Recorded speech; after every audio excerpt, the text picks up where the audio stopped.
Hair ಡೈನ regular ಆಗಿ apply ಮಾಡೋದ್ರಿಂದ hairs ತುಂಬ ಡ್ಯಾಮೇಜ್ ಆಗೋದ್ರ ಜೊತೆಗೆ ಸ್ಕ್ಯಾಲ್ಪ್ ಕೂಡ ಡ್ಯಾಮೇಜ್ ಆಗಿರುತ್ತೆ. ಇವತ್ತು ಅದನ್ನ ಹೇಗೆ ರೆಡ್ಯೂಸ್ ಮಾಡ್ಕೊಳ್ಬೋದು ಅಂತ ಹೇಳ್ಕೊಡ್ತಾ ಇದ್ದೀನಿ. ನಮಸ್ತೆ, ನಾನು ದೀಪಾ ನಾಗೇಶ್, ಆಯುರ್ವೇದಿಕ್ ಬ್ಯೂಟಿ ಥೆರಪಿಸ್ಟ್.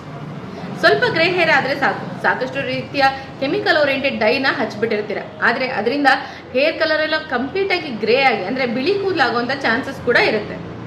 ಜೊತೆಗೆ ಇನ್ ಕೆಲವರಿಗೆ ಕಣ್ಣು ಉರಿ ಆಗುವಂಥದ್ದು, ಪಿಗ್ಮೆಂಟೇಷನ್ ಕೂಡ ಆಗುವಂಥ ಚಾನ್ಸಸ್ ಇರುತ್ತೆ. ಇದನ್ನ ರೆಡ್ಯೂಸ್ ಮಾಡಬೇಕಂದ್ರೆ ಫಸ್ಟು ಕೆಮಿಕಲ್ ಓರಿಯೆಂಟೆಡ್ ಡೈನ ಅಪ್ಲೈ ಮಾಡೋದನ್ನ ರೆಡ್ಯೂಸ್ ಮಾಡ್ತಾ ಬನ್ನಿ.